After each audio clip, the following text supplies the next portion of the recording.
ಓಂ ಶಾಂತಿ. ಮುರಳಿಯ ದಿನಾಂಕ 12/8. ಬಾಬೋರ ಮಹಾವಾಕ್ಯಗಳು. ಬಾಬಾ ತಿಳಿಸ್ಕೊಡ್ತಾ ಇದ್ದಾರೆ, ಮಧುರ ಮಕ್ಕಳೇ, ಈಗ ವಾಪಸ್ ಮನೆಗೆ ಹೋಗಬೇಕಾಗಿದೆ. ಆದ್ದರಿಂದ ತಂದೆಯನ್ನು ನೆನಪು ಮಾಡುವ ಮತ್ತು ತಮ್ಮ ಚರಿತ್ರೆಯನ್ನ ಸುಧಾರಣೆ ಮಾಡಿಕೊಳ್ಳುವಂತಹ ಪರಿಶ್ರಮವನ್ನ ಪಡಬೇಕು. ಪ್ರಶ್ನೆ: ಅಜ್ಞಾನ ನಿದ್ರೆಯಲ್ಲಿ ಮಲಗಿರುವಂತಹ ಮಾತು ಯಾವುದಾಗಿದೆ? ಅದರಿಂದ ನಷ್ಟ ಏನಾಗುತ್ತದೆ? ಅಜ್ಞಾನದ ನಿದ್ರೆಯಲ್ಲಿ ಮಲಗುವ ಮಾತು ಯಾವುದು? ಅದರಿಂದ ನಷ್ಟ ಏನಾಗುತ್ತದೆ? ಉತ್ತರ: ಬಾಬಾ ತಿಳಿಸ್ತಾರೆ, ಕಲ್ಪದ ಆಯಸ್ಸು ಲಕ್ಷಾಂತರ ವರ್ಷ ಅಂತ ಹೇಳೋದು ಇದು ಕೂಡ ಅಜ್ಞಾನದ ನಿದ್ರೆಯಲ್ಲಿ ಮಲಗುವಂತಹ ಮಾತಾಗಿದೆ. ಇದರಿಂದ ಜ್ಞಾನ ನೇತ್ರಹೀನ ಆಗ್ಬಿಡ್ತಾರೆ. ಮನೆ ಬಹಳ ದೂರ ಇದೆ ಎಂದು ತಿಳಿತಾರೆ. ಬುದ್ಧಿಯಲ್ಲಿ ಇದೆ, ಈಗೊಂದು ಲಕ್ಷಾಂತರ ವರ್ಷ ಇಲ್ಲಿಯೇ ಸುಖ ದುಃಖದ ಪಾರ್ಟ್ ಅಭಿನಯಿಸಬೇಕು. ಅದರಿಂದ ಪಾವನ ಆಗುವಂತಹ ಪರಿಶ್ರಮ ಮಾಡೋದೇ ಇಲ್ಲ. ನೀವು ಮಕ್ಕಳು ತಿಳ್ಕೊಂಡಿದ್ದೀರಿ, ಈಗ ಮನೆ ಬಹಳ ಹತ್ತಿರ ಇದೆ. ಈಗ ನಾವು ಪರಿಶ್ರಮ ಪಟ್ಟು ಕರ್ಮಾತೀತರು ಆಗ್ಬೇಕಾಗಿದೆ. ಓಂ ಶಾಂತಿ. ಮಧುರಾತಿ ಮಧುರ ಮಕ್ಕಳಿಗೆ ಈಗ ತಂದೆಯ ಮನೆ ನೆನಪನ್ನ ಕೊಡಲಾಗಿದೆ. ಬಲೆ ಭಕ್ತಿ ಮಾರ್ಗದಲ್ಲಿಯೂ ಕೂಡ ಮನೆಯನ್ನ ನೆನಪು ಮಾಡ್ತಾರೆ. ಆದ್ರೆ ಅಲ್ಲಿ ಹೋಗೋದು ಹೇಗೆ, ಯಾವಾಗ, ಏನನ್ನೂ ಕೂಡ ತಿಳ್ಕೊಂಡಿಲ್ಲ. ಕಲ್ಪದಾಯಸ್ಸನ್ನ ಲಕ್ಷಾಂತರ ವರ್ಷ ಅಂತ ಹೇಳಿರುವ ಕಾರಣ ಮನೆಯನ್ನ ಮರ್ತು ಬಿಟ್ಟಿದ್ದಾರೆ. ತಿಳ್ಕೊಳ್ತಾರೆ ಲಕ್ಷಾಂತರ ವರ್ಷ ಇಲ್ಲೇ ಪಾರ್ಟ್ ಅನ್ನ ಅಭಿನಯ ಮಾಡ್ತೇವೆ ಅಂದಾಗ ಮನೆಯನ್ನ ಕಂಪ್ಲೀಟ್ ಆಗಿ ಮರ್ತು ಬಿಟ್ಟಿದ್ದಾರೆ. ಬಾಬಾ ಹೇಳ್ತಾರೆ, ಈಗ ತಂದೆ ನೆನಪನ್ನ ಕೊಡಿಸ್ತಾ ಇದ್ದಾರೆ, ಮಕ್ಕಳೇ, ಮನೆಯಂತೂ ಬಹಳ ಹತ್ತಿರದಲ್ಲಿದೆ. ಈಗ ಹೋಗ್ಬೇಕಾಗಿದೆ ನಮ್ಮ ಮನೆಗೆ. ನಾನಂತೂ ನೀವು ಮಕ್ಕಳಿಗೆ ಕರೆಯೋದಕ್ಕೋಸ್ಕರನೇ ಬಂದಿದ್ದೇನೆ. ಹೊರಡ್ತೀರಾ? ಎಷ್ಟು ಸಹಜವಾದ ಮಾತಾಗಿದೆ. ಭಕ್ತಿ ಮಾರ್ಗದಲ್ಲಂತೂ ಏನೂ ಕೂಡ ಗೊತ್ತೇ ಇರಲಿಲ್ಲ. ಯಾವಾಗ ಮುಕ್ತಿಧಾಮಕ್ಕೆ ಹೋಗ್ತೇವೆ? ಮುಕ್ತಿ ಅಂತಂದ್ರೇನೆ ಮನೆಗೆ ಹೇಳಲಾಗ್ತದೆ. ಲಕ್ಷಾಂತರ ವರ್ಷ ಅಂತ ಹೇಳಿರುವ ಕಾರಣ ಎಲ್ಲವನ್ನ ಮರ್ತು ಬಿಟ್ಟಿದ್ದಾರೆ. ಬಾಬಾ ಹೇಳುತ್ತಾರೆ, ತಂದೆಯನ್ನೂ ಕೂಡ ಮತ್ತು ಮನೆಯನ್ನ ಮರ್ತಿದ್ದಾರೆ. ಲಕ್ಷಾಂತರ ವರ್ಷ ಅಂತ ಹೇಳಿರೋದ್ರಿಂದ ಬಹಳ ವ್ಯತ್ಯಾಸ ಉಂಟಾಗಿದೆ. ಅಜ್ಞಾನದ ನಿದ್ರೆಯಲ್ಲಿ ಹೇಗೆ ಮಲಗಿಬಿಟ್ಟಿದ್ದಾರೆ. ಯಾರಿಗೂ ಕೂಡ ಇದು ಗೊತ್ತೇ ಇಲ್ಲ. ಭಕ್ತಿ ಮಾರ್ಗದಲ್ಲಿ ಮನೆ ಎಷ್ಟು ದೂರ ಇದೆ ಅಂತ ಹೇಳ್ತಾರೆ. ತಂದೆ ಹೇಳ್ತಾರೆ, ಆ ಮುಕ್ತಿಧಾಮ ಅಂತೂ ಈಗ ಹತ್ತಿರದಲ್ಲಿ ಇದೆ, ಹೋಗಬೇಕಾಗಿದೆ. ನೀವು ಯಾವುದೇ ಲಕ್ಷಾಂತರ ವರ್ಷ ಭಕ್ತಿಯನ್ನ ಮಾಡಿದಿರೇನು? ನಿಮಗೆ ಇದು ಗೊತ್ತೇ ಇಲ್ಲ. ಭಕ್ತಿ ಯಾವಾಗಿಂದ ಪ್ರಾರಂಭ ಆಯಿತು? ಲಕ್ಷಾಂತರ ವರ್ಷದ ಲೆಕ್ಕವಂತೂ ಮಾಡುವ ಮಾತೇ ಇಲ್ಲ. ತಂದೆ ಮತ್ತು ಮನೆಯನ್ನ ಮರ್ತು ಬಿಟ್ಟಿದ್ದೀರಿ. ಇದು ಕೂಡ ಡ್ರಾಮಾದಲ್ಲಿ ಫಿಕ್ಸ್ ಆಗಿದೆ. ಆದ್ರೆ ಇಷ್ಟು ದೂರ ಹೇಳ್ಬಿಟ್ಟಿದ್ದಾರೆ. ಈಗ ತಂದೆ ಹೇಳ್ತಾರೆ, ಮಕ್ಕಳೇ, ಮನೆಯಂತೂ ಬಿಲ್ಕುಲ್ ಸಮೀಪದಲ್ಲಿದೆ.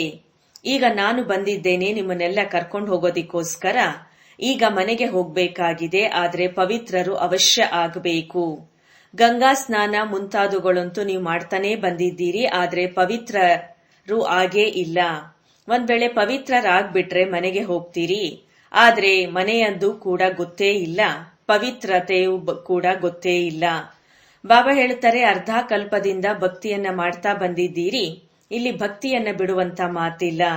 ಈಗ ಬಾಬಾ ಹೇಳ್ತಾರೆ, ಭಕ್ತಿ ಪೂರ್ಣ ಆಗತ್ತೆ. ಭಕ್ತಿಯಲ್ಲಂತೂ ಅಪರಂ ಅಪಾರ ದುಃಖ ಇದೆ. ಈ ರೀತಿಯೆಲ್ಲ ನೀವು ಮಕ್ಕಳು ಲಕ್ಷಾಂತರ ವರ್ಷ ದುಃಖವನ್ನ ನೋಡಿದ್ದೀರಿ ಅಂತ ಅಲ್ಲ. ಲಕ್ಷಾಂತರ ವರ್ಷದ ಮಾತೇ ಇಲ್ಲ. ಸತ್ಯವಾದ ದುಃಖವಂತೂ ನೀವು ಕಲಿಯುಗದಲ್ಲೇ ಭೋಗಿಸ್ತೀರಿ. ಯಾವಾಗ ಜಾಸ್ತಿ ವಿಕಾರದ ಗಂಧ ಕೊಳಕು ಆಗ್ಬಿಡುವಿರಿ. ಮೊದಲು ಯಾವಾಗ ರಜೋ ಪ್ರಧಾನದಲ್ಲಿದ್ರಿ ಆಗ ಸ್ವಲ್ಪ ತಿಳುವಳಿಕೆ ಇತ್ತು. ಈಗಂತೂ ಬಿಲ್ಕುಲ್ ಏನೂ ತಿಳುವಳಿಕೆ ಇಲ್ಲದವರಾಗ್ಬಿಟ್ಟಿದ್ದೀರಿ. ಬಾಬಾ ಹೇಳ್ತಾರೆ, ಈಗ ನಾವು ಮಕ್ಕಳಿಗೆ ಹೇಳ್ತಾ ಇದ್ದಾರೆ, ಸುಖಧಾಮಕ್ಕೆ ಹೋಗ್ಬೇಕು ಅಂದ್ರೆ ಪಾವನರು ಅವಶ್ಯ ಆಗ್ಬೇಕಾಗಿದೆ. ಜನ್ಮ ಜನ್ಮಾಂತರದ ಯಾವುದೆಲ್ಲ ಪಾಪ ತಲೆಯ ಮೇಲೆ ಇದೆ ಅದನ್ನ ಈಗ ನೆನಪಿನಿಂದಲೇ ಇಳಿಸ್ಕೊಳ್ಬೇಕಾಗಿದೆ. ನೆನಪಿನಿಂದಲೇ ಬಹಳ ಖುಷಿ ಇರತ್ತೆ. ಯಾರು ತಂದೆ ನಿಮಗೆ ಅರ್ಧ ಕಲ್ಪ ಸುಖಧಾಮದಲ್ಲಿ ಕರ್ಕೊಂಡು ಹೋಗಿದ್ರೋ ಅವ್ರನ್ನ ನೆನಪು ಮಾಡಬೇಕು. ತಂದೆ ಹೇಳುತ್ತಾರೆ, ನೀವು ಲಕ್ಷ್ಮೀನಾರಾಯಣರ ಆಗಬೇಕು ಅಂದ್ರೆ ಒಂದು ಪವಿತ್ರರಾಗಬೇಕು ಮತ್ತು ಚರಿತ್ರೆಯನ್ನ ಸುಧಾರಣೆ ಮಾಡ್ಕೊಳ್ಬೇಕು. ವಿಕಾರಗಳಿಗೆ ಹೇಳಲಾಗತ್ತೆ ಭೂತ. ಲೋಭನೂ ಕೂಡ ಭೂತ ಏನ್ ಕಡಿಮೆ ಇಲ್ಲ. ಈ ಭೂತಗಳು ಬಹಳ ಅಶುದ್ಧವಾಗಿದೆ. ಮನುಷ್ಯರನ್ನ ಏಕದಂ ಕೊಳಕಾಗಿ ಮಾಡಿಬಿಡುತ್ತದೆ. ಲೋಭನೂ ಕೂಡ ಬಹಳ ದೊಡ್ಡ ಪಾಪಕರ್ಮವನ್ನ ಮಾಡಿಸ್ಬಿಡತ್ತೆ. 5 ವಿಕಾರಗಳು ಬಹಳ ಕಠಿಣ ಭೂತಗಳಾಗಿದೆ. ಬಾಬಾ ಹೇಳುತ್ತಾರೆ, ಇದೆಲ್ಲವನ್ನ ಈಗ ಬಿಡಬೇಕಾಗಿದೆ. ಲೋಭವನ್ನು ಬಿಡಬೇಕು. ಇಂಥ ಒಂದು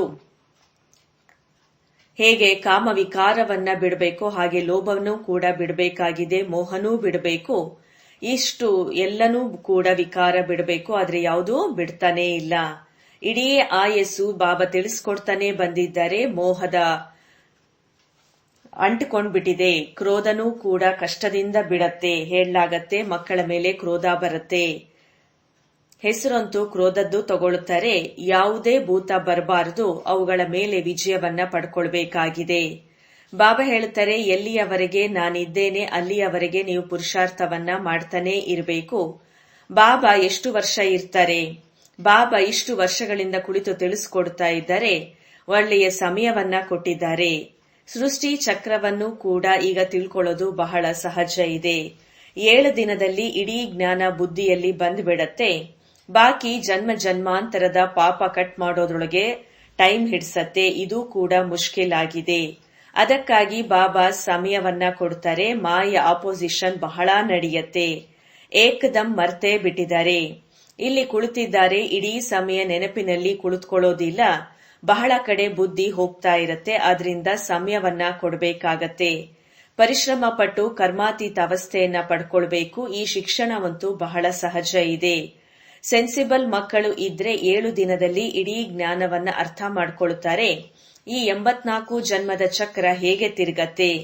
ಬಾಕಿ ಪವಿತ್ರ ಆಗೋದ್ರೊಳಗೆ ಪರಿಶ್ರಮ ಇದೆ. ಇದರ ಬಗ್ಗೆ ಎಷ್ಟು ಹಂಗಾಮ ನಡೆಯತ್ತೆ. ತಿಳ್ಕೊಳ್ಳಾಗತ್ತೆ. ಮಾತಂತೂ ಸರಿ ಇದೆ. ನಾವು ನಿಂದನೆ ಮಾಡ್ತಾ ಇದ್ವಿ. ಬ್ರಹ್ಮಕುಮಾರಿಯ ಬಾಯಿ ಬೆಹನ್ ಅನ್ನಾಗಿ ಮಾಡ್ಬಿಡ್ತಾರೆ, ಸಹೋದರ ಸಹೋದರಿಯನ್ನಾಗಿ ಮಾಡ್ತಾರೆ ಅಂತ ಹೇಳಿ ಎಷ್ಟು ನಿಂದನೆ ಮಾಡ್ತಾರೆ. ಆದ್ರೆ ಮಾತಂತೂ ಇದು ಸತ್ಯನೇ ಇದೆ. ಎಲ್ಲಿಯವರೆಗೆ ನಾವು ಪ್ರಜಾಪಿತ ಬ್ರಹ್ಮರವರ ಮಕ್ಕಳು ಆಗೋದಿಲ್ವೋ ಅಲ್ಲಿಯವರೆಗೆ ಪವಿತ್ರರು ಹೇಗಾಗಲು ಸಾಧ್ಯ? ಕ್ರಿಮಿನಲ್ ವಿಕಾರದಿಂದ ಈಗ ನಿರ್ವಿಕಾರಿಗಳು ಹೇಗಾಗೋದು? ಈ ಯುಕ್ತಿಗಳು ಬಹಳ ಒಳ್ಳೆಯದಿದೆ. ನಾವು ಬ್ರಹ್ಮಕುಮಾರ ಕುಮಾರಿಯರಂತೂ ಸಹೋದರ ಸಹೋದರಿಯರಾಗಿದ್ದೇವೆ. ಇದರಲ್ಲೇ ಬಹಳ ಪರಿಶ್ರಮ ಪಡಬೇಕಾಗತ್ತೆ. ಇಲ್ಲಿ ನಿರ್ವಿಕಾರಿಗಳು ಆಗ್ಬೇಕಾಗತ್ತೆ. ಬ್ರಹ್ಮರವರ ಕರ್ತವ್ಯನೂ ಇದೆ ಅಲ್ವಾ. ಬ್ರಹ್ಮರವರ ಮೂಲಕ ದೇವಿ ದೇವತಾ ಧರ್ಮದ ಸ್ಥಾಪನೆ ಅಥವಾ ಮನುಷ್ಯರನ್ನ ದೇವತೆಯನ್ನಾಗಿ ಮಾಡಲಾಗತ್ತೆ. ತಂದೆ ಬರ್ತಾರೆ ಪುರುಷೋತ್ತಮ ಸಂಗಮಯುಗದಲ್ಲಿ ಅಂದಾಗ ತಿಳಿದುಕೊಳ್ಳೋದು ಎಷ್ಟು ಪರಿಶ್ರಮ ಪಡಬೇಕಾಗತ್ತೆ. ತಂದೆಯ ಪರಿಚಯ ಕೊಡೋದ್ರೊಳಗೆ ಸೇವಾ ಕೇಂದ್ರ ತೆರೀತಾ ಹೋಗ್ಲಾಗತ್ತೆ. ಬೇಹದ್ದಿನ ತಂದೆಯಿಂದಲೇ ಬೇಹದ್ದಿನ ಆಸ್ತಿಯನ್ನ ಪಡ್ಕೊಳ್ಬೇಕು. ಭಗವಾನ್ ಅಂತೂ ನಿರಾಕಾರಾಗಿದ್ದಾರೆ. ಶ್ರೀಕೃಷ್ಣ ಅಂತೂ ದೇಹಧಾರಿಯಾಗಿದ್ದಾರೆ. ಅವರಿಗೆ ಭಗವಾನ್ ಅಂತ ಹೇಳೋದಿಲ್ಲ. ಹೇಳಲಾಗತ್ತೆ ಭಗವಾನ್ ಬಂದು ಭಕ್ತಿಯ ಫಲವನ್ನ ಕೊಡ್ತಾರೆ. ಆದ್ರೆ ಭಗವಂತನ ಪರಿಚಯ ಇಲ್ಲ. ಎಷ್ಟು ನೀವು ತಿಳ್ಕೊಳ್ತೀರಿ, ನಂತರ ಏನೂ ಅರ್ಥನೇ ಮಾಡ್ಕೊಳ್ಳೋದಿಲ್ಲ. ದೇಹಧಾರಿಯಂತೂ ಪುನರ್ಜನ್ಮದಲ್ಲಿ ಅವಶ್ಯ ಬಂದೇ ಬರ್ತಾರೆ. ಅವರಿಂದ ಈಗ ಆಸ್ತಿಯಂತೂ ಸಿಗೋದಿಲ್ಲ. ಬಾಬಾ ಹೇಳುತ್ತಾರೆ, ಆತ್ಮಗಳಿಗೆ ಒಬ್ಬ ಪರಂಪಿತ ಪರಮಾತ್ಮನಿಂದಲೇ ಆಸ್ತಿ ಸಿಗತ್ತೆ. ಮನುಷ್ಯರಿಗೆ ಜೀವನ್ಮುಕ್ತಿಯನ್ನ ಕೊಡಲು ಸಾಧ್ಯವಿಲ್ಲ. ಅವರು ಆಸ್ತಿಯನ್ನ ಪಡ್ಕೊಳ್ಳೋದಿಕ್ಕೋಸ್ಕರ ನೀವು ಮಕ್ಕಳು ಪುರುಷಾರ್ಥವನ್ನ ಮಾಡ್ತಾ ಇದ್ದೀರಾ. ಈ ತಂದೆಯನ್ನ ಪಡ್ಕೊಳ್ಳೋದಿಕ್ಕೋಸ್ಕರ ನೀವು ಎಷ್ಟು ಅಲೆದಾಟ ಮಾಡ್ತಾ ಬಂದ್ರಿ. ಮೊದಲಂತೂ ಕೇವಲ ಒಬ್ಬ ಶಿವನ ಪೂಜೆಯನ್ನ ಮಾಡ್ತಾ ಇದ್ರಿ. ಬೇರೆ ಯಾವ ಕಡೆಗೂ ಹೋಗ್ತಾ ಇರ್ಲಿಲ್ಲ. ಆಗ ಇತ್ತು ಅವ್ಯಭಿಚಾರಿ ಭಕ್ತಿ. ಬೇರೆ ಮಂದಿರ ಮುಂತಾದ ಇಷ್ಟೊಂದು ಇರ್ಲಿಲ್ಲ. ಈಗಂತೂ ಎಷ್ಟೊಂದು ಚಿತ್ರ ಮಂದಿರಗಳನ್ನ ಮಾಡ್ತಾ ಇದ್ದಾರೆ. ಭಕ್ತಿ ಮಾರ್ಗದಲ್ಲಿ ನೀವು ಎಷ್ಟೊಂದು ಪರಿಶ್ರಮ ಪಡ್ತಾ ಬಂದ್ರಿ. ನಿಮಗೆ ಗೊತ್ತಿದೆ, ಶಾಸ್ತ್ರದಲ್ಲಿ ಯಾವುದೇ ಗತಿ ಸದ್ಗತಿಯ ಮಾರ್ಗ ಅಂತೂ ಇಲ್ಲ. ಒಬ್ಬ ತಂದೆಯೇ ಬಂದು ಇದೆಲ್ಲವನ್ನ ತಿಳಿಸ್ಕೊಡ್ತಾರೆ. ಬಾಬಾ ಹೇಳುತ್ತಾರೆ, ಭಕ್ತಿ ಮಾರ್ಗದಲ್ಲಿ ಎಷ್ಟೊಂದು ಮಂದಿರಗಳನ್ನ ಮಾಡ್ತಾ ಬಂದ್ರಿ. ವಾಸ್ತವದಲ್ಲಿ ಮಂದಿರ ಕೇವಲ ಒಂದೇ ಇರತ್ತೆ, ದೇವಿ ದೇವತೆಗಳದ್ದು. ಬೇರೆ ಯಾವುದೇ ಮನುಷ್ಯರ ಮಂದಿರವಂತೂ ಮಾಡೋದಿಲ್ಲ. ಯಾಕೆಂದ್ರೆ ಮನುಷ್ಯರಿರೋದೇ ಪತಿತರಾಗಿದ್ದಾರೆ. ಪತಿತ ಮನುಷ್ಯರು ಪಾವನ ದೇವತೆಗಳ ಪೂಜೆಯನ್ನ ಮಾಡ್ತಾರೆ. ಬಲೆ ಅವರಂತೂ ಮನುಷ್ಯರು, ಆದರೆ ಅವರೂ ಕೂಡ ದೇವತೆಗಳು, ದೈವಿ ಗುಣ ಉಳ್ಳಂತವರು. ಅವರಲ್ಲಿ ದೈವಿ ಗುಣ ಇಲ್ಲ, ಅವರ ಪೂಜೆಯನ್ನ ಮಾಡ್ತಾರೆ. ನೀವು ಸ್ವಯಂ ಪೂಜ್ಯರಾಗಿದ್ರಿ, ನಂತರ ಪೂಜಾರಿಗಳಾದ್ರಿ. ಮನುಷ್ಯರು ಭಕ್ತಿಯನ್ನ ಮಾಡ್ತಾರೆ, 5 ತತ್ವಗಳ ಭಕ್ತಿ ಮಾಡ್ತಾರೆ. ಶರೀರನೂ ಕೂಡ 5 ತತ್ವಗಳಿಂದ ಮಾಡಲ್ಪಟ್ಟಿದೆ. ಈಗ ನೀವು ಮಕ್ಕಳು ಮುಕ್ತಿಧಾಮಕ್ಕೆ ಹೋಗ್ಬೇಕಾಗಿದೆ. ಅದಕ್ಕಾಗಿ ಇಷ್ಟೊಂದೆಲ್ಲ ಭಕ್ತಿ ಮಾಡಿದ್ರಿ. ಈಗ ತಮ್ಮ ಜೊತೆಗೆ ಬಾಬಾ ಕರ್ಕೊಂಡು ಹೋಗ್ತಾರೆ. ನೀವು ಸತ್ಯಯುಗದಲ್ಲಿ ಹೋಗ್ತೀರಿ. ತಂದೆ ಬಂದಿದ್ದಾರೆ ಪತಿತ ಜಗತ್ತಿನಿಂದ ಪಾವನ ಜಗತ್ತಿಗೆ ಕರೆದುಕೊಂಡು ಹೋಗೋದಿಕ್ಕೋಸ್ಕರ. ಬಾಬಾ ಹೇಳ್ತಾರೆ, ಪಾವನ ಜಗತ್ತು ಇರೋದೇ 2, ಮುಕ್ತಿ, ಜೀವನ್ ಮುಕ್ತಿ. ಬಾಬಾ ಹೇಳ್ತಾರೆ, ಮಧುರಾತಿ ಮಧುರ ಮಕ್ಕಳೇ, ನಾನು ಕಲ್ಪ ಕಲ್ಪ ಸಂಗಮ ಯುಗದಲ್ಲಿ ಬರ್ತೇನೆ. ಭಕ್ತಿ ಮಾರ್ಗದಲ್ಲಿ ಎಷ್ಟೊಂದು ದುಃಖವನ್ನ ಅನುಭವ ಮಾಡಿದ್ರಿ. ಗೀತೆನೂ ಇದೆ ಅಲ್ವಾ, 4 ಕಡೆ ಸುತ್ತಿ ಹಾಕಿ ಬಂದ್ವಿ, ಆದ್ರೂ ಕೂಡ ಪರಮಾತ್ಮನಿಂದ ದೂರನೇ ಉಳ್ಕೊಂಡ್ವಿ. ಯಾರಿಂದ ದೂರ? ತಂದೆಯಿಂದ. ತಂದೆಯನ್ನ ಹುಡುಕಾಟ ಮಾಡೋಕ್ಕೋಸ್ಕರ ಜನ್ಮ ಜನ್ಮಾಂತರ ಸುತ್ತಾಕಿ ಬಂದ್ವಿ, ಆದ್ರೂ ಕೂಡ ತಂದೆಯಿಂದಲೇ ದೂರ ಉಳ್ಕೊಂಡ್ವಿ. ಆದ್ರಿಂದ ಕರಿತೇವೆ, ಹೇ ಪತಿತ ಪಾವನ, ಬನ್ನಿ ಬಂದು ಪಾವನ ಮಾಡಿ. ತಂದೆ ಬಿಟ್ಟು ಬೇರೆ ಯಾರೂ ಕೂಡ ಪಾವನ ಮಾಡೋದಿಕ್ಕೆ ಸಾಧ್ಯ ಇಲ್ಲ. ಈ ಆಟನೂ ಕೂಡ 5000 ವರ್ಷದ್ದಾಗಿದೆ. ಬಾಬಾ ಹೇಳ್ತಾರೆ, ಡ್ರಾಮಾ ಅನುಸಾರ ಪ್ರತಿಯೊಬ್ಬರು ಪುರುಷಾರ್ಥವನ್ನ ಮಾಡಬೇಕಾಗಿದೆ. ಯಾವ ಪ್ರಕಾರ ಕಲ್ಪದ ಹಿಂದೆ ಮಾಡಿದ್ರೆ ಅದರ ಅನುಸಾರವಾಗಿಯೇ ರಾಜಧಾನಿ ಸ್ಥಾಪನೆಯಾಗ್ತಾ ಇದೆ. ಎಲ್ಲರೂ ಒಂದೇ ರೀತಿಯಂತೂ ಇರಲು ಸಾಧ್ಯವಿಲ್ಲ. ಇದು ಪಾಠಶಾಲೆಯಾಗಿದೆ, ರಾಜಯೋಗದ ಶಿಕ್ಷಣ ಆಗಿದೆ. ದೇವಿ ದೇವತಾ ಧರ್ಮದವರೇ ಆಗಿದ್ದಾರೆ, ಅವರೇ ಈಗ ಬರ್ತಾರೆ. ಮೂಲ ವತನದಲ್ಲಿ ಏನು ಸಂಖ್ಯೆ ಇದೆ ಅದು ಆಕ್ಯುರೇಟ್ ಆಗಿ ಇದೆ, ಕಡಿಮೆ ಜಾಸ್ತಿ ಆಗೋದಿಲ್ಲ. ನಾಟಕದಲ್ಲಿ ಪಾತ್ರಧಾರಿಗಳ ಅಂದಾಜು ಬಿಲ್ಕುಲ್ ಪೂರ್ಣ ಇರತ್ತೆ, ಆದರೆ ಏನನ್ನೂ ತಿಳ್ಕೊಂಡಿಲ್ಲ.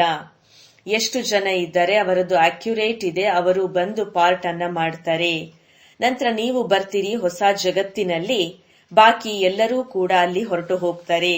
ಈಗ ಯಾವುದೇ ಒಂದು ಲೆಕ್ಕವನ್ನ ಮಾಡದೆ ಗಿಂತಿ ಕರೆ ತೋ ಕರ್ ಸಕ್ತೆ ಹೇ. ಈಗ ತಂದೆ ನಿಮಗೆ ಬಹಳ ಗುಹ್ಯವಾದಂತ ಪಾಯಿಂಟ್ ಅನ್ನ ತಿಳಿಸ್ಕೊಡ್ತಾ ಇದ್ದಾರೆ. ಪ್ರಾರಂಭದ್ದು ಈಗಿನಿಂದು ನಿಮಗೆಲ್ಲ ತಿಳುವಳಿಕೆಯಲ್ಲಿ ಎಷ್ಟೊಂದು ವ್ಯತ್ಯಾಸ ಉಂಟಾಗಿದೆ. ಬಾಬಾ ಹೇಳ್ತಾರೆ, ಶಿಕ್ಷಣದಲ್ಲೂ ಕೂಡ ಸಮಯ ಹಿಡಿಸತ್ತೆ. ಒಂದೇ ಬಾರಿಗೆ ಯಾರೂ ಕೂಡ ICS ಅಂತ ಹೇಳಿ ಒಳ್ಳೆಯ ದೊಡ್ಡ ಪದವಿಯನ್ನ ಪಡೆಯಲು ಸಾಧ್ಯವಿಲ್ಲ. ನಂಬರ್ ವಾರ್ ಆಗಿ ಓದ್ಲಾಗತ್ತೆ. ತಂದೆ ಎಷ್ಟು ಸಹಜವಾಗಿ ನಮಗೆ ತಿಳಿಸ್ಕೊಡ್ತಾ ಇದ್ದಾರೆ. ಎಲ್ಲ ಮನುಷ್ಯರ ಬುದ್ಧಿಯಲ್ಲಿ ಸಹಜವಾಗಿ ಕುಳಿತುಕೊಳ್ಬೇಕು. ದಿನ ಪ್ರತಿದಿನ ಹೊಸ ಹೊಸ ಪಾಯಿಂಟ್ ಅನ್ನ ತಿಳಿಸ್ಕೊಡ್ತಾನೆ ಇರ್ತಾರೆ. ಈಗ ತಂದೆ ಹೇಳುತ್ತಾರೆ, ನಾನು ಪತಿತ ಪಾವನ ತಂದೆಯನ್ನ ಕರೆದ್ರಿ, ನಾನು ಬಂದಿದ್ದೇನೆ ನಿಮ್ಮನ್ನ ಪಾವನರನ್ನಾಗಿ ಮಾಡೋದಿಕ್ಕೋಸ್ಕರ. ತಮ್ಮನ್ನ ಆತ್ಮ ಎಂದು ತಿಳಿದು ನನ್ನೊಬ್ಬನನ್ನೇ ನೆನಪು ಮಾಡಿ, ಆಗ ನೀವು ಸತೋಪ್ರಧಾನರು ಆಗಿಬಿಡುವಿರಿ. ನಂತರ ಇಲ್ಲಿ ಬರ್ಬೇಕಾಗತ್ತೆ ಪಾರ್ಟ್ ಅನ್ನ ಅಭಿನಯ ಮಾಡೋದಿಕ್ಕೋಸ್ಕರ. ಬಾಬಾ ಹೇಳುತ್ತಾರೆ, ಆತ್ಮ ಪತಿತ ಆಗಿದೆ, ಆದ್ರಿಂದ ಪತಿತ ಪಾವನ ತಂದೆಯನ್ನ ನೆನಪು ಮಾಡ್ತೀರಿ ಪಾವನ ಆಗೋದಿಕ್ಕೋಸ್ಕರ. ಇದು ಎಂತಹ ಅದ್ಭುತ ಆಗಿದೆ. ಇಷ್ಟು ಚಿಕ್ಕದಾದ ಆತ್ಮ ಎಷ್ಟು ದೊಡ್ಡ ಪಾರ್ಟ್ ಅನ್ನ ಮಾಡತ್ತೆ. ಇದಕ್ಕೆ ಖುದರತ್ ಅಂತ ಹೇಳಲಾಗತ್ತೆ. ಅದನ್ನ ನೋಡಲು ಸಾಧ್ಯವಿಲ್ಲ. ಕೆಲವರು ಹೇಳುತ್ತಾರೆ, ನಮಗೆ ಪರಮಾತ್ಮನ ಸಾಕ್ಷಾತ್ಕಾರ ಆಗಲಿ. ಬಾಬಾ ಹೇಳ್ತಾರೆ, ಇಷ್ಟು ಚಿಕ್ಕದಾದ ಬಿಂದುವಿಗೆ ನಿಮ್ಗೆ ಸಾಕ್ಷಾತ್ಕಾರ ಆದ್ರೆ ಏನ್ ಮಾಡ್ತೀರಿ? ನಾನು ತಿಳಿದುಕೊಳ್ಳುವಂತ ಯೋಗ್ಯನಿದ್ದೇನಾ? ಬಾಕಿ ನೋಡುವಂಥದ್ದು ಕಷ್ಟ ಇದೆ. ಆತ್ಮವನ್ನ ಈಗ ಈ ಎಲ್ಲ ಕರ್ಮೇಂದ್ರಿಯಗಳು ಸಿಕ್ಕಿದೆ ಪಾರ್ಟ್ ಅನ್ನ ಮಾಡೋದಿಕ್ಕೋಸ್ಕರ. ಎಷ್ಟು ಪಾರ್ಟ್ ಅನ್ನ ಮಾಡತ್ತೆ, ಎಂಥ ಅದ್ಭುತ ಆಗಿದೆ. ಎಂದೂ ಕೂಡ ಆತ್ಮ ವಿನಾಶ ಹೊಂದೋದಿಲ್ಲ. ಇದು ಅವಿನಾಶಿ ಡ್ರಾಮಾ ಆಗಿದೆ. ಇದು ಅವಿನಾಶಿ ಮಾಡಲ್ಪಟ್ಟಂಥದ್ದಾಗಿದೆ. ಇದು ಯಾವಾಗಿನಿಂದ ಅನ್ನುವಂಥ ಪ್ರಶ್ನೆನೇ ಇಲ್ಲ. ಇದನ್ನ ಅನಾದಿ ಅಂತ ಹೇಳಲಾಗತ್ತೆ. ಮನುಷ್ಯರಿಗೆ ಕೇಳ್ರಿ, ರಾವಣ ಯಾವಾಗಿನಿಂದ ಸುಡ್ತಾ ಬಂದ್ರಿ, ಶಾಸ್ತ್ರ ಯಾವಾಗಿನಿಂದ ಓದ್ತಾ ಬಂದ್ರಿ? ಆಗ ಹೇಳ್ತಾರೆ ಅನಾದಿ. ಏನೂ ಕೂಡ ಗೊತ್ತೇ ಇಲ್ಲ, ಗೊಂದಲದಲ್ಲಿದ್ದಾರೆ. ಬಾಬಾ ಕುಳಿತು ತಿಳಿಸ್ಕೊಡ್ತಾ ಇದ್ದಾರೆ. ಇದು ಮತ್ತೆ ಪುನಃ ಹೇಗೆ ಮಕ್ಕಳಿಗೆ ಬಂದು ಬಾಬಾ ಶಿಕ್ಷಣವನ್ನ ಓದಿಸ್ತಾ ಇದ್ದಾರೆ. ಬಾಬಾ ಹೇಳ್ತಾರೆ, ನಿಮ್ಗೆ ಗೊತ್ತಿದೆ ನಾವು ಬಿಲ್ಕುಲ್ ತಿಳುವಳಿಕೆ ಇಲ್ಲವರಾಗಿದ್ವಿ. ನಂತರ ಬೇಹದ್ದಿನಲ್ಲಿ ಬಾಬಾ ತಿಳಿಸ್ಕೊಡ್ತಾ ಇದ್ದಾರೆ, ಅದಾಗಿದೆ ಹದ್ದಿನ ಶಿಕ್ಷಣ, ಇದು ಬೇಹದ್ದಿನದ್ದು. ಅರ್ಧ ಕಲ್ಪ ಹಗಲು, ಅರ್ಧ ಕಲ್ಪ ರಾತ್ರಿ. 21 ಜನ್ಮ ನೀವು ಏನನ್ನೂ ದುಃಖವನ್ನ ಪಡಲಿರಲಿಲ್ಲ ಹೇಳಲಾಗ್ತದೆ. ನಿಮ್ಮದು ಬಾಲ್ ಬಿ ಭಾಂಕ ನಾ ಹೋ, ನಿಮ್ಮ ಕೂದಲು ಕೂಡ ಬೆಂಡ್ ಆಗೋದಿಲ್ಲ, ಯಾವುದೂ ದುಃಖ ನಿಮಗೆ ಆಗೋದಿಲ್ಲ. ಯಾಕೆಂದ್ರೆ ಹೆಸರೇ ಸುಖಧಾಮ. ಇಲ್ಲಿ ಅಂತೂ ಸುಖದ ಮಾತೇ ಇಲ್ಲ, ಮುಖ್ಯವಾದ ಮಾತೇ ಆಗಿದೆ ಪವಿತ್ರತೆ. ಕ್ಯಾರೆಕ್ಟರ್ಸ್ಗಳು ಬಹಳ ಚೆನ್ನಾಗಿ ಇರಬೇಕಾಗಿದೆ. ಬಾಬಾ ಹೇಳುತ್ತಾರೆ, ಈಗ ನಾವು ಮಕ್ಕಳು ಪ್ರತಿಯೊಂದು ಮಾತನ್ನ ಕ್ಲಿಯರ್ ಆಗಿ ತಿಳಿಸ್ಕೊಡ್ಲಾಗ್ತದೆ. ಲಾಭ ಮತ್ತು ನಷ್ಟ ಆಗ್ತಾ ಇರತ್ತೆ. ಈಗ ತಂದೆ ಹೇಳುತ್ತಾರೆ, ಈ ಒಂದು ಲಾಭದ ಮಾತನ್ನ ಈಗ ಹೋಗಿದೆ, ಈಗ ನಷ್ಟವೇ ನಷ್ಟ ಆಗಿದೆ. ವಿನಾಶದ ಸಮಯ ಬಂದಿದೆ. ಆ ಸಮಯದಲ್ಲಿ ಏನೆಲ್ಲ ನಡೆಯತ್ತೆ? ಮಳೆ ಆಗೋದಿಲ್ಲ, ದವಸ ಧಾನ್ಯಗಳು ಬಹಳ ಕಾಸ್ಟ್ಲಿ ಆಗತ್ತೆ.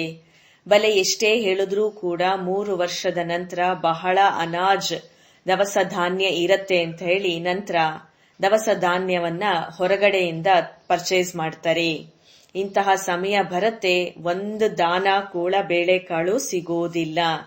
ಇಷ್ಟು ಆಪತ್ತುಗಳು ಬರಲಿದೆ. ಇದನ್ನ ಈಶ್ವರ್ಯ ಒಂದು ಆಪತ್ತು ಅಂತ ಹೇಳ್ತಾರೆ. ಮಳೆ ಆಗೋದಿಲ್ಲ, ಬರಗಾಲ ಉಂಟಾಗತ್ತೆ, ಎಲ್ಲ ತತ್ವಗಳು ತೊಂದರೆ ಕೊಡೋದಿಕ್ಕೆ ಶುರು ಮಾಡತ್ತೆ. ಬಹಳ ಜಾಗದಲ್ಲಿ ಮಳೆ ಜಾಸ್ತಿಯಾಗಿ ನಷ್ಟ ಉಂಟಾಗತ್ತೆ. ಬಾಬಾ ಹೇಳುತ್ತಾರೆ, ನೀವು ಮಕ್ಕಳು ತಿಳ್ಕೊಂಡಿದ್ದೀರಿ, ತಂದೆ ಆದಿ ಸನಾತನ ದೇವಿ ದೇವತಾ ಧರ್ಮದ ಸ್ಥಾಪನೆಯನ್ನ ಮಾಡ್ತಾ ಇದ್ದಾರೆ. ನಿಮ್ಮದು ಏಮ್ ಆಬ್ಜೆಕ್ಟ್ ಇದೆ. ಮತ್ತೆ ಪುನಃ ನೀವು ನರನಿಂದ ನಾರಾಯಣರು ಆಗುವಿರಿ. ಬೇಹದ್ದಿನ ಪಾಠ ಬೇಹದ್ದಿನ ತಂದೆನೇ ಬಂದು ಓದಿಸ್ತಾರೆ. ಹೇಗೆ ಓದ್ತೀರಿ ಆ ರೀತಿ ಪದವಿಯನ್ನ ಪಡ್ಕೊಳ್ತೀರಿ. ತಂದೆಯಂತೂ ಪುರುಷಾರ್ಥ ಮಾಡಿಸ್ತಾರೆ. ಪುರುಷಾರ್ಥ ಕಡಿಮೆ ಮಾಡಿದ್ರೆ ಪದವಿಯೂ ಕಡಿಮೆಯಾಗತ್ತೆ. ಟೀಚರ್ ಕೂಡ ಸ್ಟೂಡೆಂಟ್ ಸಮಜಾಯೆಂಗೆ. ಬಾಬಾ ಹೇಳುತ್ತಾರೆ, ಅನ್ಯರನ್ನೂ ಕೂಡ ತಮ್ಮ ಸಮಾನ ಮಾಡಬೇಕು. ಆಗ ಗೊತ್ತಾಗತ್ತೆ ಇವರು ಬಹಳ ಚೆನ್ನಾಗಿ ಓದ್ತಾರೆ ಮತ್ತೆ ಓದಿಸ್ತಾರೆ. ಮುಖ್ಯವಾದ ಮಾತೆ ನೆನಪಿನ ಯಾತ್ರೆಯಾಗಿದೆ. ತಲೆಯ ಮೇಲೆ ಪಾಪದ ಹೊರೆ ಬಹಳ ಇದೆ. ನನ್ನೊಬ್ಬನನ್ನೇ ನೆನಪು ಮಾಡಿದಾಗ ಪಾಪಗಳು ಭಸ್ಮವಾಗುತ್ತದೆ. ಇದಾಗಿದೆ ಆತ್ಮಿಕ ಯಾತ್ರೆ. ಚಿಕ್ಕ ಮಕ್ಕಳಿಗೂ ಕೂಡ ಈಗ ಕಲಿಸ್ಕೊಡ್ಬೇಕು, ಶಿವಬಾಬೋರ್ನ ನೆನಪು ಮಾಡಿ. ಅದು ಕೂಡ ಅವರ ಹಕ್ಕಾಗಿದೆ. ಇದನ್ನ ತಿಳ್ಕೊಳ್ಳೋದೇ ಇಲ್ಲ. ತಮ್ಮನ್ನ ಆತ್ಮ ಎಂದು ತಿಳಿದು ತಂದೆಯನ್ನ ನೆನಪು ಮಾಡಬೇಕು. ಇಲ್ಲ ಅಂದ್ರೆ ಕೇವಲ ಶಿವ ತಂದೆಯನ್ನ ನೆನಪು ಮಾಡಬೇಕು. ಪರಿಶ್ರಮ ಪಡೋದ್ರಿಂದಲೇ ಅನೇಕರ ಕಲ್ಯಾಣವಾಗಿ ಬಿಡುತ್ತದೆ. अच्छा, मीठे मीठे सिकिलते बच्चों प्रति माता पिता बाप दादा का याद प्यार और गुड मॉर्निंग. रूहानी बाप की रूहानी बच्चों को नमस्ते. ಆತ್ಮಿಕ ತಂದೆಗೆ ಆತ್ಮಿಕ ಮಕ್ಕಳ ನೆನಪು, ಪ್ರೀತಿ ಹಾಗೂ ನಮಸ್ತೆ.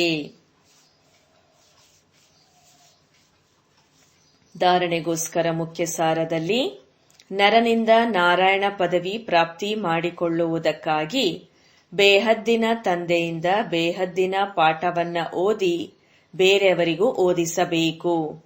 ತಮ್ಮ ಸಮಾನ ಮಾಡಿಕೊಳ್ಳುವಂತಹ ಸೇವೆಯನ್ನ ಮಾಡಬೇಕು. ಲೋಭ ಮೋಹದ ಏನೆಲ್ಲ ವಿಕಾರಗಳಿದೆ ಅವುಗಳನ್ನ ತೆಗೆದುಹಾಕುವ ಪರಿಶ್ರಮವನ್ನ ಪಡಬೇಕು. ತಮ್ಮ ಚರಿತ್ರೆಯನ್ನ ಈ ರೀತಿ ಸುಧಾರಣೆ ಮಾಡಿಕೊಳ್ಬೇಕು. ಅಂದ್ರೆ ಯಾವುದೇ ಭೂತ ಒಳಗಡೆ ಪ್ರವೇಶ ಆಗಬಾರದು. ಆ ರೀತಿಯ ನಮ್ಮ ಚರಿತ್ರೆಯನ್ನ ಸುಧಾರಣೆ ಮಾಡಿಕೊಳ್ಳಬೇಕು. ವರದಾನ: ಭಗವಾನ್ ಮತ್ತು ಭಾಗ್ಯದ ಸ್ಮೃತಿಯಿಂದ ಅನ್ಯರ ಭಾಗ್ಯವನ್ನ ಮಾಡುವಂತಹ ಖುಷ್ ನುಮಃ ಖುಷಿಯ ಅದೃಷ್ಟಶಾಲಿಗಳು ಆಗಿರಿ.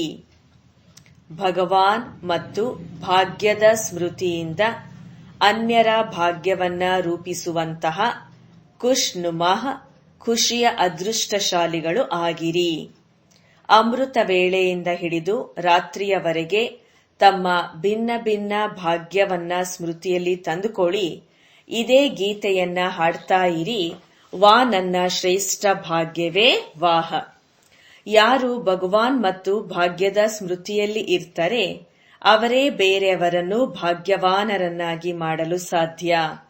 ಬ್ರಾಹ್ಮಣರು ಅಂದ್ರೇನೆ ಸದಾ ಭಾಗ್ಯವಂತರು. ಸದಾ ಖುಷ್ ನಸೀಬರು. ಯಾವುದೇ ಪರಿಶ್ರಮದ ಮಾತಂತೂ ಇಲ್ಲ.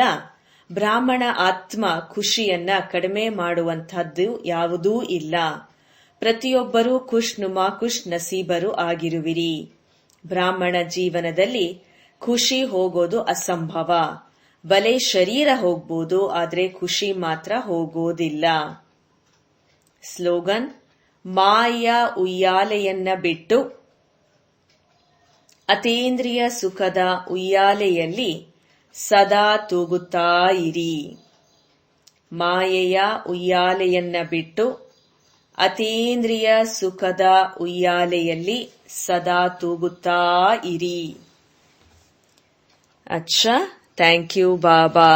ಓಂ ಶಾಂತಿ.